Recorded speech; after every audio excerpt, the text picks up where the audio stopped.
विदेश यात्रा से वापस लौटे पीएम नरेंद्र मोदी। फ्रांस और अमेरिका की यात्रा पूरी कर स्वदेश लौटे प्रधानमंत्री मोदी। मैक्रो और ट्रंप के साथ सफल रही मुलाकात। अपनी यात्रा के दौरान पीएम मोदी ने फ्रांस और अमेरिका में एआई शिखर सम्मेलन की सह अध्यक्षता की। अमेरिकी राष्ट्रपति डोनाल्ड ट्रंप से भी मुलाकात हुई। अमेरिकी इंटेलिजेंस चीफ तुलसी गाबार्ड का एक्स पर पोस्ट लिखा, प्रधानमंत्री नरेंद्र मोदी का अमेरिका में आना सम्मान की बात है। अमेरिका भारत की मित्रता को और मजबूत बनाने के लिए तत्पर।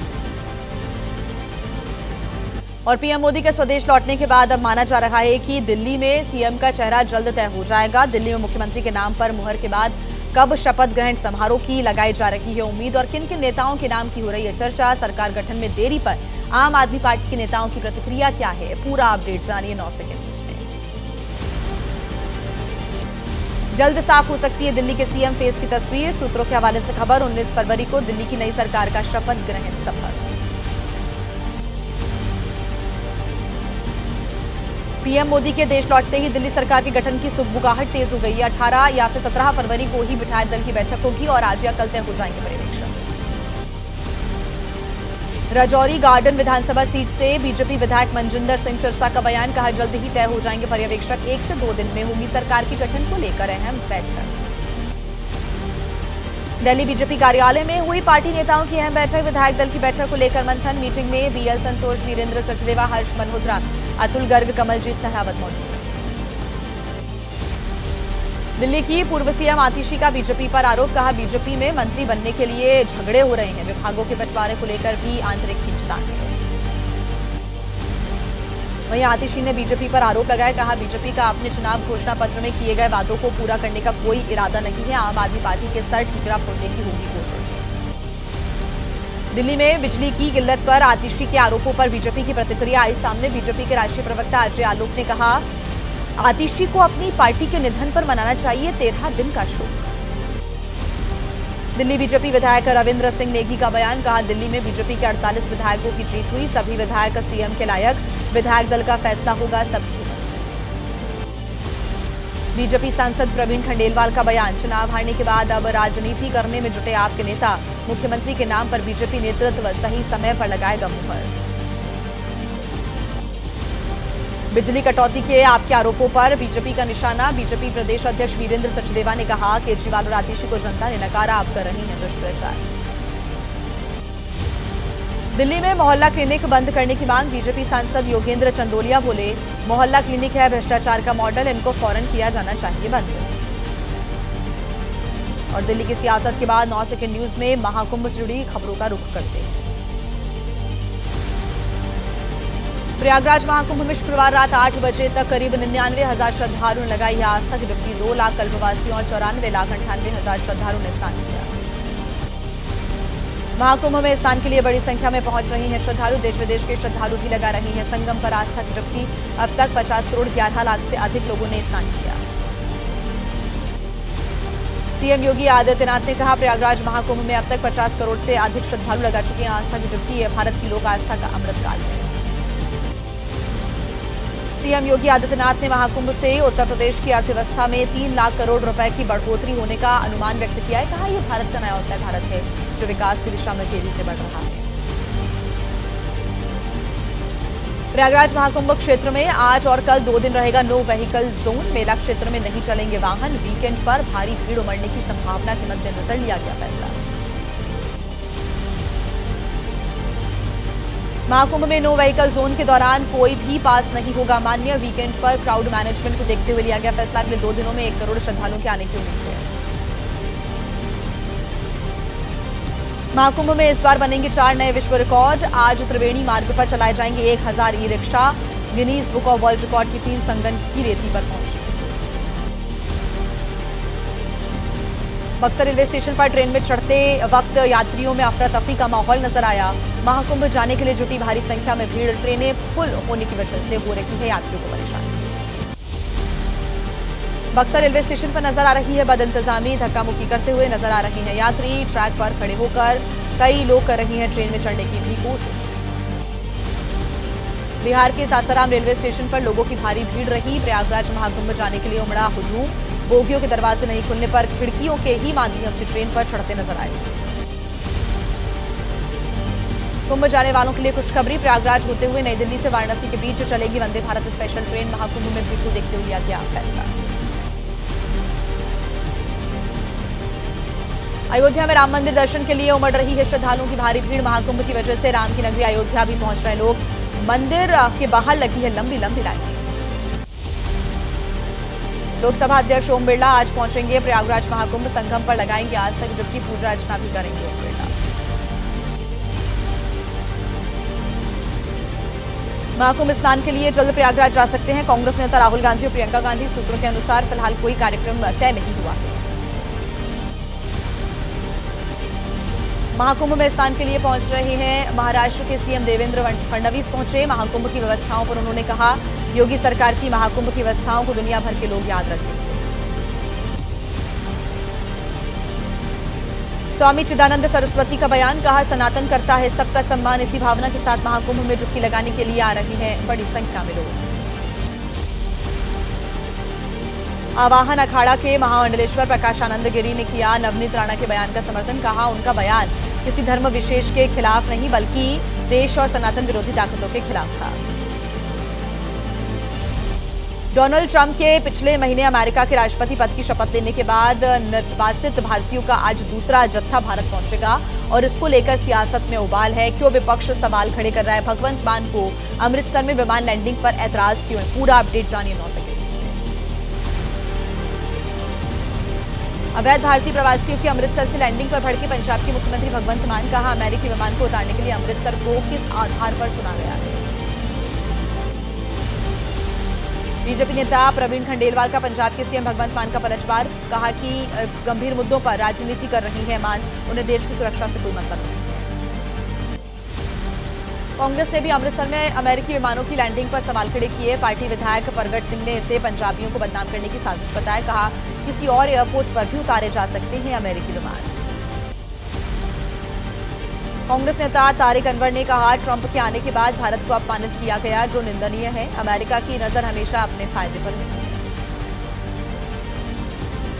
और आइए 9 सेकंड न्यूज में अब बात करते हैं देश की तमाम बड़ी खबरों। सीबीएसई की 10वीं और 12वीं की परीक्षाएं आज से शुरू हो रही हैं। 44 लाख से अधिक छात्र परीक्षा में शामिल होंगे। 10वीं की परीक्षा 15 फरवरी से 18 मार्च के बीच और 12वीं की 15 फरवरी से 4 अप्रैल तक चलेगी।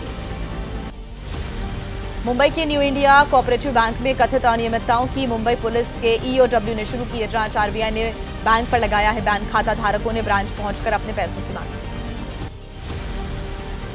चंडीगढ़ में किसानों के साथ केंद्र सरकार की मीटिंग। शुक्रवार को करीब 3 घंटे तक ये बैठक चली। किसानों की मांगों को लेकर कोई हल नहीं निकाल पाए हैं। 22 फरवरी को एक बार फिर से मीटिंग होगी। किसान नेताओं के साथ बैठक पर बोले केंद्रीय मंत्री प्रहलाद जोशी। कहा किसान नेताओं के साथ हुई बैठक बहुत ज्यादा सकारात्मक हुई है। मीटिंग में किसानों और नेताओं ने अपनी मांगे रखी। बैठक को लेकर बोले किसान नेता अभिमन्यु कुहाड़। केंद्र के प्रतिनिधियों के सामने रखी गई किसानों की समस्याएं 22 फरवरी को होने वाली मीटिंग की जगह फिलहाल तय नहीं है। किसानों के साथ हुई बैठक को लेकर हरियाणा के मंत्री श्याम सिंह राणा का बयान। कहा बातचीत रहनी चाहिए जारी, हर समस्या का समाधान चर्चा से ही निकलता है। पंजाब के कृषि मंत्री गुरमीत सिंह का बयान। अच्छे माहौल में बातचीत हुई है। 22 फरवरी को होने वाली मीटिंग में केंद्रीय मंत्री शिवराज सिंह चौहान भी मौजूद रहेंगे। पंजाब सरकार किसानों के साथ है। किसान नेता जगजीत सिंह डल्लेवाल का बयान। अच्छे माहौल में बैठक हुई। दिल्ली और चंडीगढ़ में हो सकती है अगली बैठक। जम्मू कश्मीर के कुपवाड़ा में मिला हथियारों का जखीरा। 2 पिस्टल 4 मैगजीन समेत बड़ी मात्रा में गोला बारूद मिला है। सेना और पुलिस की संयुक्त ऑपरेशन के दौरान मिली है बड़ी कामयाबी। प्रयागराज मिर्जापुर हाईवे पर भीषण सड़क हादसा। दर्दनाक हादसे में 10 श्रद्धालुओं की मौत, 19 लोग घायल हुए हैं।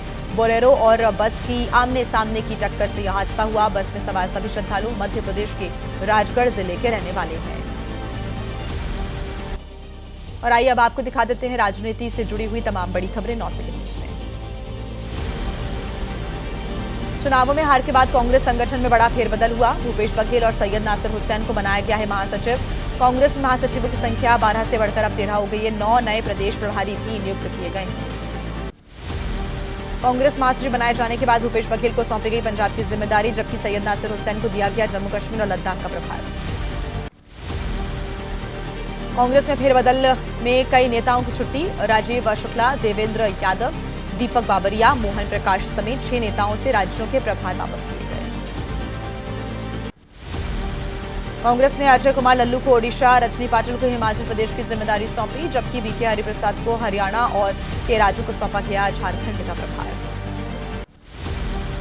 कृष्णा लावरू को बिहार, हरीश चौधरी को मध्य प्रदेश, मीनाक्षी नटराजन को तेलंगाना का प्रभार, गिरीश को तमिलनाडु, पुडुचेरी की जिम्मेदारी, सप्तगिरी शंकर सिक्किम, नागालैंड, मणिपुर और त्रिपुरा के बने प्रभारी। दिल्ली में आज शाम पार्टी के राष्ट्रीय महामंत्रियों के साथ बैठक करेंगे बीजेपी अध्यक्ष जेपी नड्डा। संगठन चुनाव को लेकर होगा मंथन। छत्तीसगढ़ नगर निकाय चुनाव के आज आएंगे नतीजे। राज्य के 10 नगर निगमों, 49 नगर पालिका परिषदों और 114 नगर पंचायतों के उम्मीदवारों के भाग्य का फैसला होगा। 9 बजे से मतगणना शुरू। दिल्ली की पूर्व सीएम आतिशी की विधानसभा सदस्यता रद्द करने की मांग को लेकर हाईकोर्ट जाएगी बीजेपी। पार्टी नेता केएल दुग्गल ने एबीपी न्यूज से कहा, आतिशी ने चुनाव में सरकारी मशीनरी का दुरुपयोग किया। आम आदमी पार्टी के नेता और दिल्ली के पूर्व मंत्री सत्येंद्र जैन की फिर बढ़ी मुश्किलें। गृह मंत्रालय ने मुकदमा चलाने के लिए राष्ट्रपति से मांगी मंजूरी।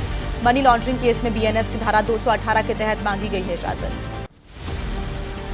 सत्येंद्र जैन पर केस चलाने की मंजूरी मांगने पर भड़की आम आदमी पार्टी सांसद संजय सिंह ने कहा, ये मांग बताती है कि जैन की गिरफ्तारी अवैध थी। पीएम मोदी से की माफी की मांग। संसद में वक्फ संशोधन बिल पर जेपीसी की रिपोर्ट पेश होने पर सांसद पप्पू यादव का बड़ा बयान। बोले, जेपीसी में जो मुद्दे सामने आए वो सरकार ने गायब कर दिए। अगर सरकार विपक्ष के मुद्दों को दरकिनार करेगा तो संसद नहीं चल पाएगी। बिहार के मुख्यमंत्री नीतीश कुमार 16 फरवरी को आ सकते हैं दिल्ली। बीजेपी के शीर्ष नेतृत्व से कर सकते हैं मुलाकात। बिहार चुनाव पर हो सकती है बात, सूत्रों के हवाले से सामने आई खबर। बिहार में सीएम नीतीश कुमार की प्रगति यात्रा जारी है। आज बक्सर पहुंचेगी सीएम नीतीश की यात्रा। कई करोड़ों की योजनाओं का करेंगे उद्घाटन और शिलान्यास। बिहार विधानसभा चुनाव पर कांग्रेस प्रदेश अध्यक्ष अखिलेश प्रसाद सिंह का बड़ा दावा। कहा, हम जीतेंगे, हमारी सरकार बनेगी। बिहार में साल के आखिरी में चुनाव होने हैं। कलकत्ता हाईकोर्ट ने आरएसएस को बर्धमान जिले में 16 फरवरी को रैली करने की सशर्त अनुमति दे दी है।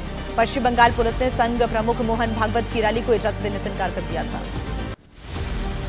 तेलंगाना के सीएम रेवंत रेड्डी का पीएम नरेंद्र मोदी की जाति को लेकर बड़ा बयान। कहा, मोदी जन्म से पिछड़े वर्ग के नहीं थे, बल्कि गुजरात का सीएम बनने के बाद उनकी जाति को ओबीसी में शामिल किया गया।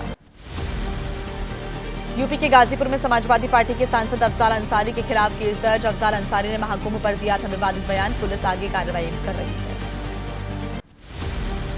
वन नेशन वन इलेक्शन पर 25 फरवरी को होगी जेपीसी की तीसरी मीटिंग। कई अहम मुद्दों पर होनी है बात। इससे पहले 8 और 31 जनवरी को हो चुकी है बैठक। नए मुख्य चुनाव आयुक्त को लेकर 17 फरवरी को बैठक होगी। पीएम मोदी, कानून मंत्री अर्जुन राम मेघवाल और नेता प्रतिपक्ष राहुल गांधी शामिल होंगे। 18 फरवरी को रिटायर होंगे मौजूदा मुख्य चुनाव आयुक्त राजीव कुमार। उज्जैन महाकाल मंदिर में प्रवेश का नया द्वार तैयार हो गया है। सीएम मोहन यादव आज करेंगे रुद्र सागर ब्रिज का लोकार्पण। शक्ति पथ से सीधे मिलेगी अब एंट्री। राष्ट्रपति द्रौपदी मुर्मू के रांची दौरे का आज दूसरा दिन है। मेसरा स्थित बिरला इंस्टीट्यूट ऑफ टेक्नोलॉजी के प्लैटिनम जुबली समारोह में मुख्य अतिथि के रूप में शामिल होंगे। उपराष्ट्रपति जगदीप धनखड़ का आज जम्मू कश्मीर का दौरा रहने वाला है। माता वैष्णो देवी विश्वविद्यालय के 10वें दीक्षांत समारोह में मुख्य अतिथि के तौर पर शामिल होंगे। पूजा अर्चना के लिए माता वैष्णो देवी मंदिर और भैरव मंदिर भी जाएंगे उपराष्ट्रपति। उपराष्ट्रपति जगदीप धनखड़ ने सवाल उठाए हैं। पूछा, सीबीआई निदेशक जैसी कार्यकारी नियुक्तियों में मुख्य न्यायाधीश कैसे हो सकते हैं शामिल। उपराष्ट्रपति ने कहा, इस पर पुनर्विचार का आ गया है समय। सीएम सुखविंदर सिंह सुक्खू की अध्यक्षता में आज हिमाचल मंत्रिमंडल की बैठक होनी है। बजट सत्र की तारीखों पर फैसला होगा। मार्च के पहले हफ्ते में शुरू होकर महीने के आखिर तक चल सकता है बजट सत्र। वाराणसी में काशी तमिल संगमम का आज से तीसरा संस्करण। नमो घाट पर 24 फरवरी तक आयोजित होगा कार्यक्रम। मुख्यमंत्री योगी आदित्यनाथ भी शामिल होंगे। मध्य प्रदेश के नेता प्रतिपक्ष उमंग सिंघार का आज परिवहन घोटाले पर बड़ा खुलासा करने का दावा। सिंघार ने कहा, ऐसे कई लोग हैं जिन्होंने सौरभ शर्मा के नाम पर करोड़ों रुपए कमाए हैं। यूपी के सीएम योगी आदित्यनाथ का आज एक दिन का वाराणसी दौरा। काशी विश्वनाथ मंदिर में दर्शन पूजन करेंगे सीएम योगी। काशी तमिल संगमम कार्यक्रम में भी शिरकत करेंगे सीएम। समाजवादी पार्टी प्रमुख अखिलेश यादव ने मुख्यमंत्री योगी आदित्यनाथ के महाकुंभ में कपड़े पहनकर डुबकी लगाने पर तंज कसा। कहा, आने वाले समय में हमें कपड़े पहनकर करना होगा स्नान।